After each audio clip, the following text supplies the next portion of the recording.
Hello friends, let's start the topic 3.4 motion in 1, 2 and 3 dimension. पहला question है, what do you mean by motion in 1, 2 and 3 dimension? Give example of each type. 1 dimension मतलब if object is moving along this axis then it will move only in this direction. It can't change its direction, or either it will change the direction then only it only can reverse the direction. मतलब वो केवल reverse करेगा but इसी line में या आगे या पीछे घूमेगा, ऊपर नीचे कहीं और नहीं जा सकता. तो this is called motion in 1 dimension. जैसे motion of a train along the straight track. कोई पेड़ पे से जामुन गिरा तो this is the motion of freely falling body is a straight line motion. 2 dimensional object. Motion of an object is said to be 2 dimensional if only 2 of the 3 coordinate, 3 coordinate होते हैं x Y और Z, इनमें से 2 coordinate के along उसकी position change हो. जिस तरह से यहाँ दिखाई दे रहा है कि ये पार्टिकल यहाँ पे था, फिर वो यहाँ आ गया, मतलब उसका x2 कोऑर्डिनेट भी चेंज हो और y2 भी, मतलब वो x डायरेक्शन में भी आगे बढ़ा और y डायरेक्शन में भी आगे बढ़ा, इसीलिए इसे बोलेंगे 2 डायमेंशनल. इसके जो एग्जांपल्स है वो यहाँ दिए हैं.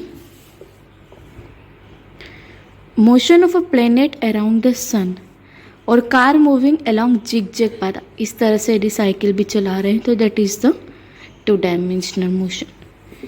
3 dimensional motion. The motion of an object is said to be 3 dimensional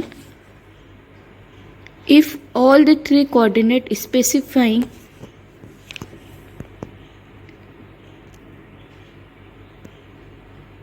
the position changes with time.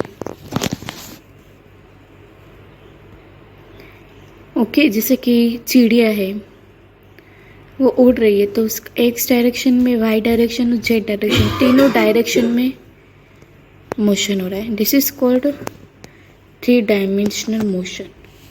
Okay, यहाँ पे दे रखा है a kite flying on a windy day और motion of an aeroplane in a space. यहाँ पर हमें 3 axis बता भी रखी है.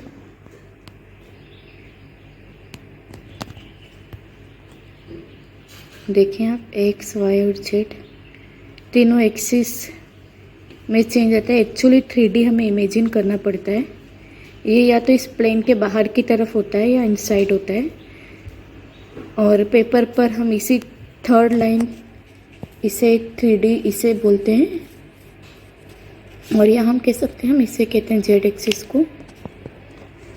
तो शायद आपको समझ में आया होगा मोशन इन 1 डायमेंशन, 2 डायमेंशन और 3 डायमेंशन क्या होता है.